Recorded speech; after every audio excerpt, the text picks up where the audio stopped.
So welcome everyone to the third webinar of the series Enabling the Adaptive and Agile Organization with AEquacy. Today we will explore remote working, very hot topic in the last few months, the difference between remote and smart working, and also what is needed for an effective, fulfilling experience of smart working in organizations. So let's immediately start by looking at some numbers. Since the outbreak of the COVID-19 pandemic, working from home has become the norm for millions of workers in Europe and worldwide. These are figures for Europe. And the estimates from Eurofound in 2020 suggest that close to 40% of those currently working in the EU began to telework full-time as a result of the pandemic. And before 2020, the percentage has been 5% for a number of years, like 9-10 years. It didn't change that much. And in 1 year, it boosted to 40%. Of course, there are differences. Large organizations, it's much higher, the percentage, and very small organizations, much lower. But this is the average for Europe. And despite many managers' fears of a negative impact on productivity, it seems that indeed working from home increased productivity for both individual tasks and collaborative tasks, although this latter to a lesser extent. And we'll see, we will look at this number a little bit in more detail in a minute.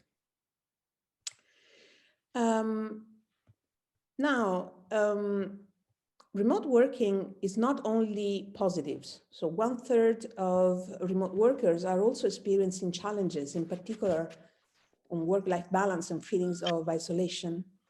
And there is also a significant number of people, feeling stressed and burnout, especially women who need to juggle with family responsibilities and children in distant learning in that.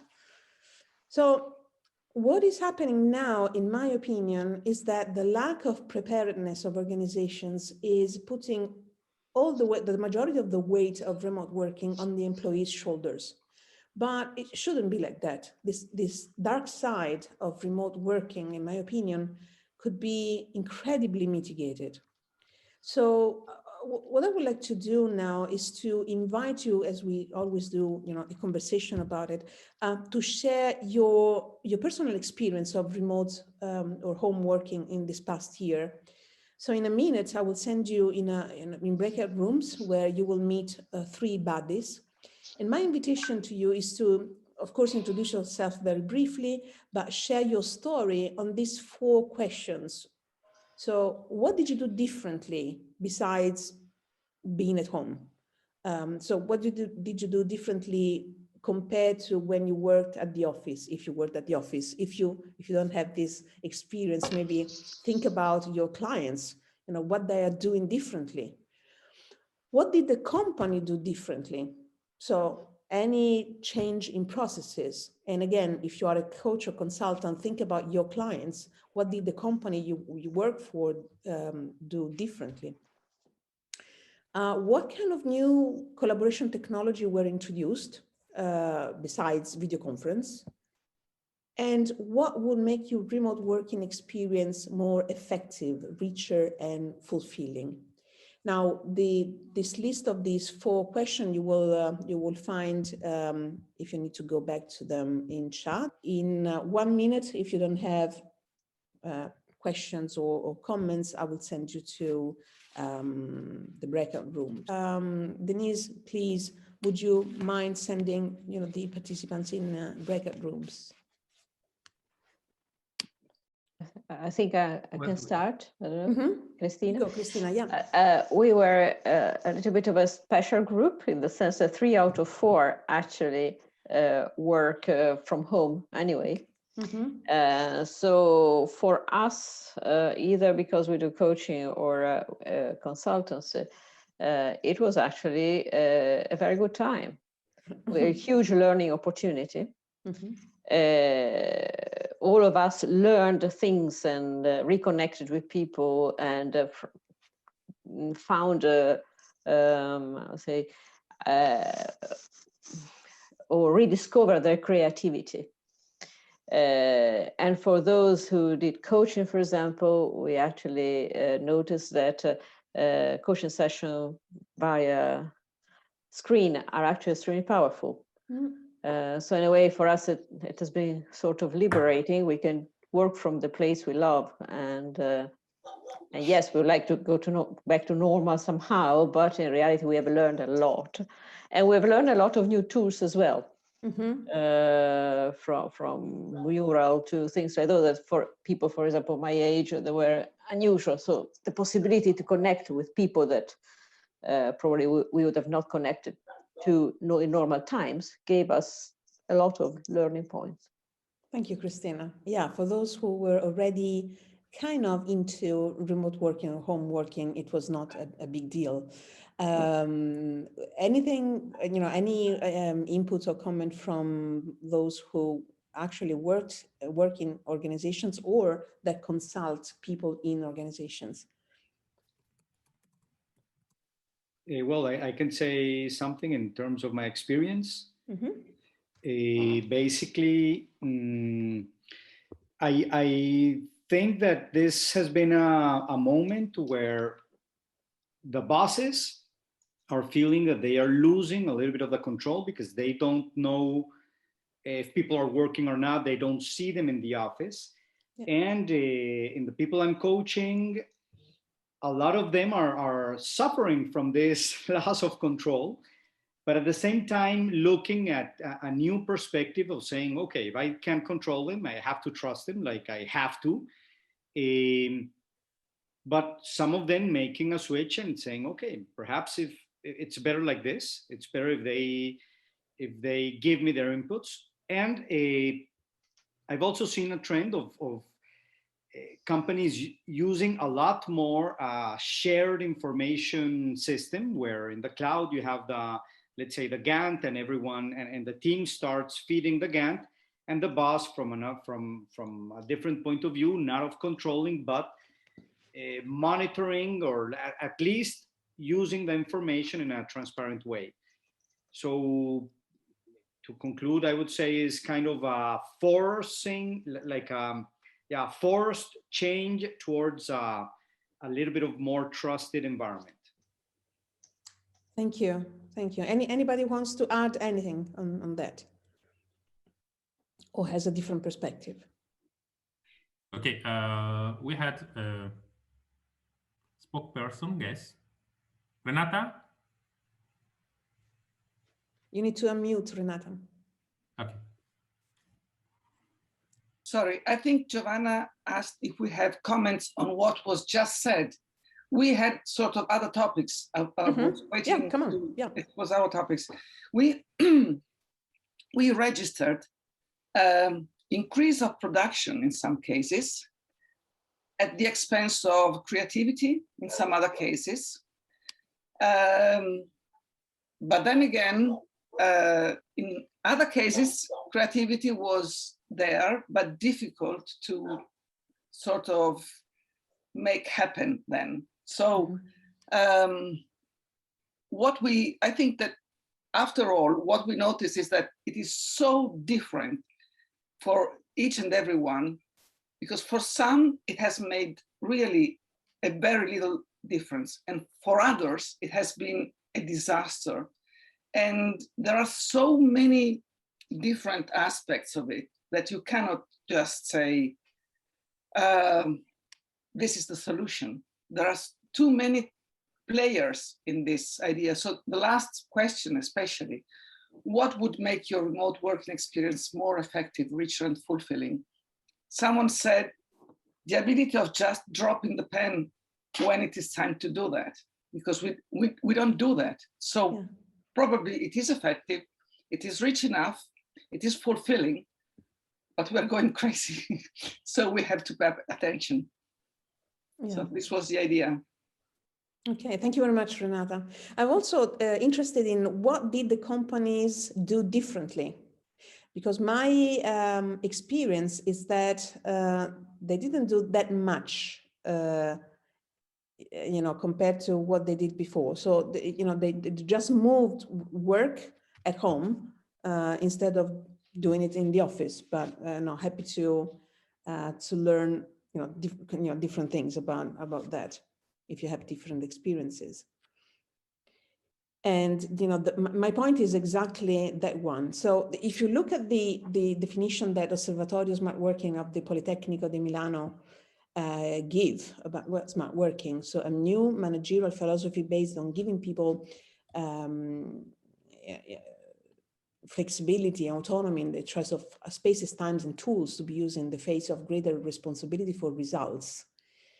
So my sense is that what many people have started to apply is not really smart working, but rather an extreme and forced, as you mentioned before, experimentation of home working, in which the worker has no possibility to choose the place to work, but rather is in fact bound to stay at home. And furthermore, the preparation of a true smart working would require a transformation of the managerial model and the culture of the organization, of profound innovation in the very way of conceiving work and one's relationship with the organization. And so following the principles of smart working, in particular, workers should be encouraged to assume greater autonomy in the choice of working methods, experimenting with new solutions, and learning to measure themselves on results. However, this cultural transition cannot take place suddenly, and it has, and as required by this emergency, but should be supported by cultural change, communication, training, accompaniment initiative for people. The COVID-19 emergency, however, represented an invaluable test of organizational robustness and resilience. So companies that has already introduced smart working models found themselves at an advantage and absorbed the discontinuity much more easily, finding themselves, in many cases, surprisingly ready and resilient. In fact, in these organizations, many people already had the tools, skills, and culture to work effectively outside the company context. And the step to be taken to allow other people to work effectively outside the company were also already known. So, for example, what technology equipment is needed, what kind of access, what training content to provide, and so on. All those companies that, on the other hand, due to cultural or organizational resistance, had refused this change, found themselves technologically, culturally, and managerially unprepared, finding themselves fragile in the face of an emergency. Many of those companies, despite having conceptually executable activities remotely, have forced people to continue working from the traditional location, exposing them to considerable risks and inconvenience. I'm talking about Europe in general. And others have chosen to stop activities, perhaps forcing people to take holidays or leave or resorting to layoffs. And finally, many have tried to improvise smart working, asking people to work from home, even without having the cultural tools and skills. In remote working, apart from the use of technological means to keep in touch with colleagues and to collaborate together on projects with the communication platforms such as Teams or Hangouts or Asana or Monday, the approach and work methodologies are always the traditional ones that are based on practices born for being carried out in a common workplace in which the hierarchical structure and the simultaneous and continuous physical presence of the boss and subordinate guarantees continuous control and the managing of resources. So for an effective implementation of smart working, instead, in our opinion, there are 7, let's call it enablers. And I would like to share how AEquacy is deeply rooted in these 7 dimensions. But as I go through these 7 enablers, and of course I will tell you more on the, with the point from the point of view of AEquacy. But I would like also, even if you don't have implemented AEquacy or are not thinking about implementing AEquacy in your organization or for you, how what kind of inspiration you can take from these enablers, and how can you adapt some ideas to your situation or the situation of the clients that you work for. So these are the 7 elements, and I will go through each one of them individually. So let's start from the psychological contract. So the psychological contract between company and employee in the vast majority of organizations is based on an underlying paradigm, which, even if not recognized at the conscious level, permeates the entire hierarchical system as a whole. So the employee, the paradigm says, is inherently lazy, unreliable, and perhaps even dishonest. So probably you recognize that this is Douglas McGregor's famous theory X. And if this were not the case, the company would not be structured to have one or more levels of control over people. You know, the company would simply trust the employee to do the best possible job. So if this paradigm was not the case, there would be no centralization of power, and the employee would be allowed to make all decisions that impact their work. So the new psychological contract must instead be based on a new paradigm, which is the employee is full of resources, healthy, and acts for the good of the organization, is a whole person. So only with this intimate collective conviction it is possible to upgrade to smart work. For me, it's like a sine qua non. So of course, AEquacy has been designed on the basis of equality and with the principles of human potential movement in mind. So it is human-centered, not control-centered. But you know, how can a hierarchical organization shift their paradigm? So imagine, how would you design your organization if everybody deeply believe that the human person, you know, the people are resourceful, whole, and act for the good of the organization? So think about it. Trust is another, you know, you mentioned already, is another important piece. And unfortunately, the traditional corporate culture is permeated by mistrust. And as I mentioned before, if there were not mistrust, you would not have layers and layers of supervisors and bosses who controls other people. They would simply trust people.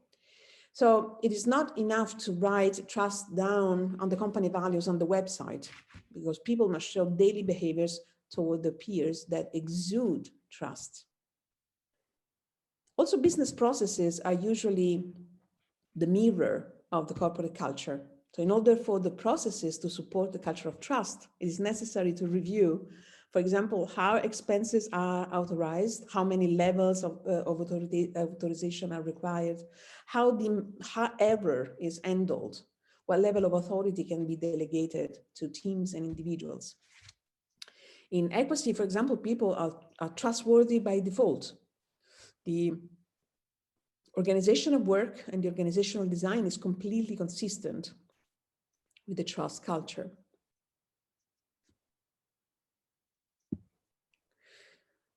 Well, there can be no smart working without distributed authority. It means that people must be left with ample discretion on the choice of working methods and times and accountability methods. Sorry. It also means that people must be able to make all those decisions that impact their work. This becomes easier if the members of each team are clear about their roles and the perimeter of their autonomy, if they helped define their goals, if they have visibility on the contribution that they are bringing to the team and what is the contribution that the team brings to the company. Of course, the structure based on self-organizing teams is the perfect context for distributed authority. But again, thinking about even if the organization is still hierarchical, how can you make sure that people have real autonomy?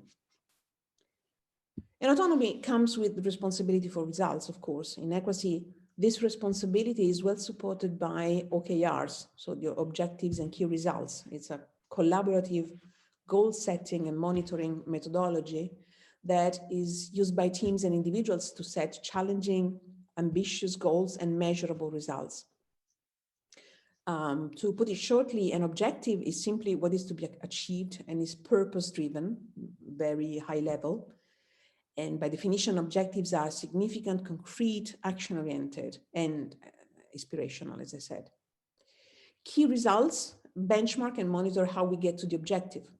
So effective key results are specific and time-bound, aggressive, and realistic. And most of all, they are measurable and verifiable. So you either meet a key result requirement or you don't. So there is no gray area, no room for doubt.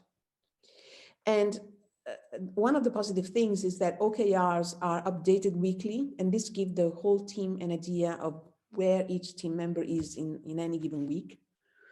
And also the OKR cycle are much shorter than traditional objectives. For example, at Asteris, we revise the OKRs every 3 months, and this gives us the opportunity to adjust our course if in the meantime change is affecting our business. Another way to assign responsibility for results is to link remuneration to the effective contribution to advance the company. Another element to think about. Another enabler to smart working is the easy access to information. You cannot expect people to be autonomous and make decisions without allowing them access to all relevant information. Transparency is a key value and basic principles of AEquacy.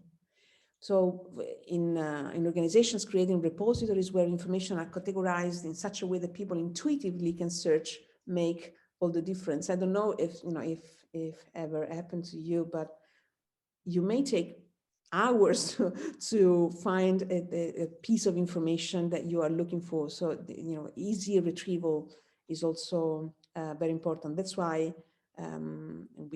we talk in a second about async communication and collaboration is important in smart working. So instead of expecting all work to be performed on Teams or Zoom, stressing people out on back-to-back meetings, we should go for async collaboration. It simply means that work doesn't happen at the same time for everyone. And this is even more important for dispersed teams that maybe work in different time zones. So using email to exchange information is outdated. So it's fragmented and not efficient.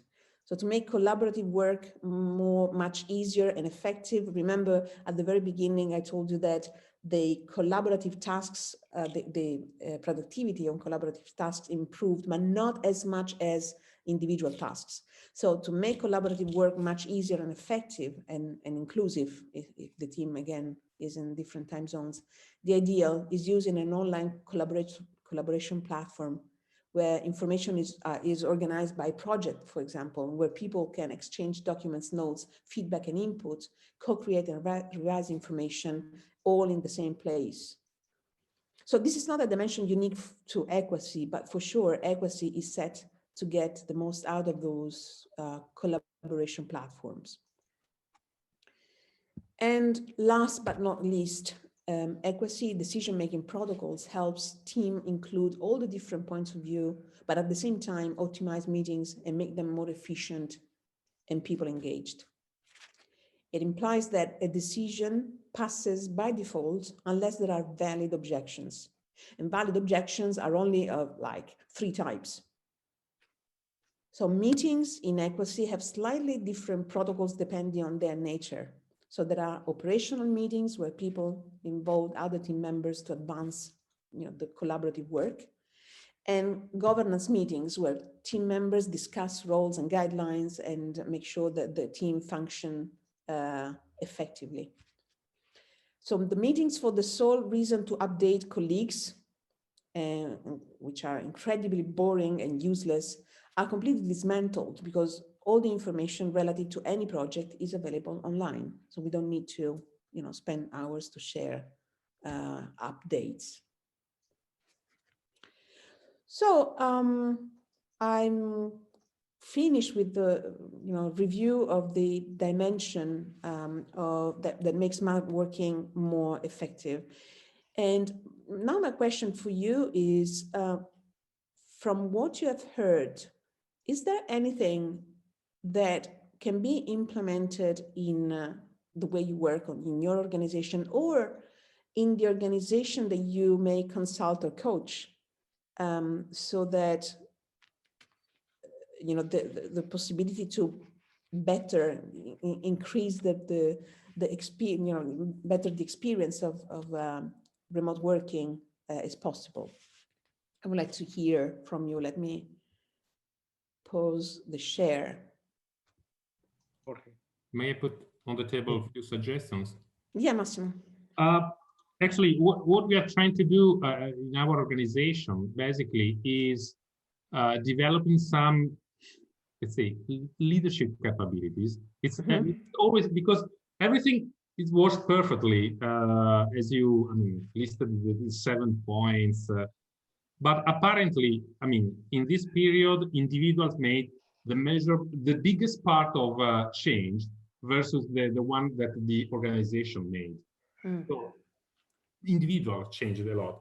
But to my mind, leaders lack of a couple of significant competencies, which are namely role shaping. You talk about the ability to define clear roles and clear responsibilities. So what I call job crafting, role shaping, whatever. So they tend to avoid it because they are not educated in, or used to.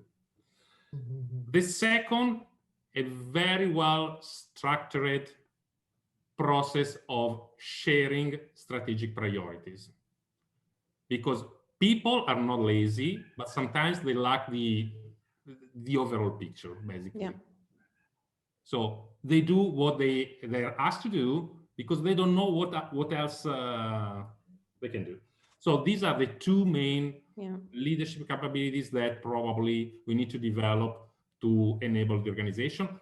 And the third is based on, let's say, targeting the individuals, because sometimes due to let's say motivation, so the effort you would like to spend, the experience or your capabilities, sometimes people miss the capability to grasp the overall picture, whatever, let's say, the strategy or the functional strategy or department,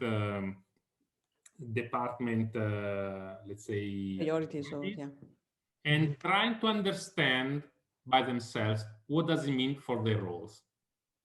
So basically, these are the three elements which are soft skills and soft. Yeah. I wanted to share an experience or a learning from these months also with the group. Yeah. It's the enormous importance of the small, big details.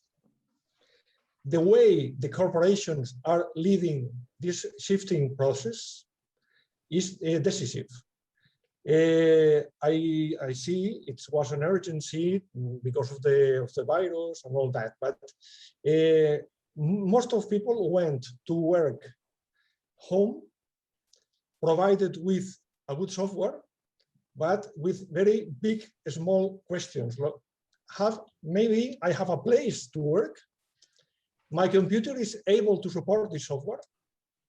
What can I do if I cannot learn properly or fast enough to work tomorrow or to attend a meeting?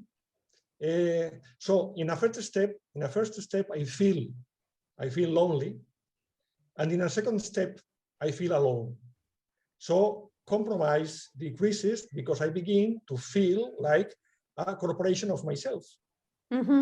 Which has business with another corporation who is my contractor, but I'm not a part of a team. I'm a company of myself. Tomorrow I'm working like this, and tomorrow I'll do the same. When I'll have my computer and my place and my knowledge, I can provide this to any other companies. So I think trust and loyalty could decrease if the company not only makes a good shifting in a short term, but also a motivating process of shifting. It's not the same. It's not the same to shift fast that to shift motivating people to stay. That's all. Thank you, Jorge. Anyone else? Any idea that you can mutuate, that you can use adapting to different needs? Yes. Giovanna? Yes. I'm sorry you couldn't hear me, but I could hear you. Ah, okay. So now I can hear you. Can you repeat? Yeah. By the way, I have to leave and then join you again. Okay. I was trying to say that there's a lesson we CEOs, HRs, and probably part of us have to learn. It is. I believe it has to do with our bias, which is employees can really be trusted. Now that circumstances forced us to give trust, we found out that people, when trusted, they really feel empowered and are really in a position to express the most, out of themselves. So this is the best lesson I can learn. Just seeing people working away from home, away from the boss, and able to make exactly the same and even more than they used to do when at work. So trust is the leverage to empower people. And I think this is quite aligned with what AEquacy is doing. Yeah, absolutely.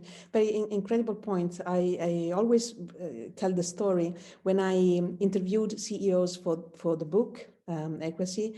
One of the interviewees, which was the former vice president of IBM Inside Sales in Europe, told me, how big is our onboarding manuals for new hires? And I said, no, I don't know. And he said something like 75 pages with all the do's and don'ts for the new arrivals. And then he said, how big is the onboarding manual of, it was a chain of stores in United States. Cannot remember the name. And I said, no, I don't know. And they said, it's only one statement, the whole onboarding manual. And it says, make your best judgment, ever, always. So this is the whole manual. So, and he said, when you trust people, you don't need to tell them do's and don'ts because they know already. So thank you, Mauro, for your comment. And Barbara, you want to add something, right? Yeah, I noticed a need in decision-making process because in some way it's not enough to decide one for all, but to involve and have a collective process in decision. And this is something is often in small and medium enterprises happening. Also, the owner with all the functional manager.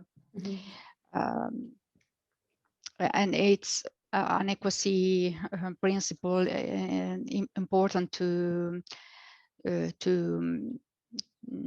try to adapt and to change in mindset, because this decision-making process is something that is blocking the possibility to develop the potential. Yeah. Well, Barbara, we noticed that even if we don't implement the whole AEquacy structure, so even if we don't touch the hierarchy, when we teach constant decision-making, it makes a lot of difference in organizations. So I would suggest you to take a look at this practice. Also in meeting, just not in very big decision, but could be a little yeah, drop. because it first of all, it helps people to behave in meetings. I mean, generally in meetings, what happens is that people who is most vocal and more, has a bigger ego, win over those who are more reflective. And so they speak louder, they speak faster, and also, what happens is that smaller groups comes with different ideas and put vetoes on other people's proposals. So it takes a lot of time, a lot of politics that it's not necessary. So with consent decision making, people start to get used to, okay, if the decision is not, the proposal is not damaging the company, is not damaging any other role, then I cannot even object, and the decision passes. So it's very powerful. It changes, in a way, it kind of changes your mindset on decisions. Thank you. Thank you. Any last comments, input? Yeah, I would like to add on concerning on what you were saying now, is that my sensation as well is that with all this pandemic situation, there is an increasing shift in what we understand as leadership, right? Until now, I believe that in most of the organizations, the leader was the guy who knew more, and whereas now leadership, what I'm sensing is that it's not as linked as the knowledge that you have as a person, but it's more linked to the capacity that you have to sense what is the collective intelligence of the organization itself or the unit that you are in charge of. And so it brings up new qualities in terms of leadership and what it will be valued in the future. Also, because of all this pandemic situation, what makes it's people, Jorge mentioned that people are working more alone, right? Mm-hmm. And working more alone, it also gives you the possibility to say no or to reflect on what you're doing, right? And for instance, this morning I was talking to an HR manager and she was saying to me, I just had a meeting while I was bringing my kids to school, but that's what I had to do because we are in this pandemic situation. And she was saying to me, well, that's not very well seen on the top levels, but well, we'll have to train them as well, right? So I thought it was very curious because it gave me also a point of view in which people now are daring also to train their bosses and their CEOs and to make them aware of what they're doing. So they're showing off another part of themselves, which is much more human and much more powerful. And leaders will have to deal with it too. Yeah, and also on the fact that, if you trust people and if people bring results and they work from their own, and you have platforms where you can be updated on any project at any given time. My question is, why do we need leaders? I mean, the company pays probably 4 or 5 times a leader, 4 or 5 times more, than a worker. So it will be, no, I'm serious. It will be hard for leaders to justify their stipend. Yeah. Because what is the added value? Yeah. Sorry. From my point of view, there's still one value that it's what we had to go to, which is to hold space, right? I mean, if we just leave people making what they want, their creativity and all that and trust, I think it's very nice, okay? And there's still a function which is not exactly saying the people where the people have to go, but to hold that space and make it productive for anyone. So anyone can find the reason, right? So it's more in the U theory, they talk about it, for instance, and I do believe very much that there is still a space for leadership, but it's not saying where people have to go. It's saying, okay, here we are, we have to make something that brings meaning for us. And that meaning it's not only based on intangibles, but also on tangible things. So we have to go, we need to get something. Thank you. Thank you, Yeah, Carles. you're welcome. One last I'm comment? sorry, I have to leave. Okay, ciao, Mauro. See you soon. Bye. Ciao, ciao. One last comment, if there is any, otherwise we continue. So we are approaching the hour. So let me just share one more thing. Just if you're interested, remember that on our website, you can download for free the Organization 2020 research now also in English that refers to data for the whole Europe. Remember that every month we meet for an AEquacy webinar, and next time, I don't remember what we will touch on next time. It will be interesting, trust me. And if you haven't attended any AEquacy taster, I really invite you to attend one of the following May 18 or July 7 or October 12. May and October are in English. And of course, if you are interested in deepening the AEquacy principles and practices, the AEquacy Facilitation Certification Program is available for you. So getting to the hour, thank you very much, everyone, for your participation. Thank you for commenting. And I hope that you received some good inspiration during this webinar. And I hope to see you again next month. Thank you very much. Thank you, Giovanna. Thanks. Thank you. Thank you, Giovanna. Bye bye. Ciao. Thank you, Giovanna. Bye. Thank you all. Thank you. Bye. Ciao. Ciao, Giovanna. Ciao.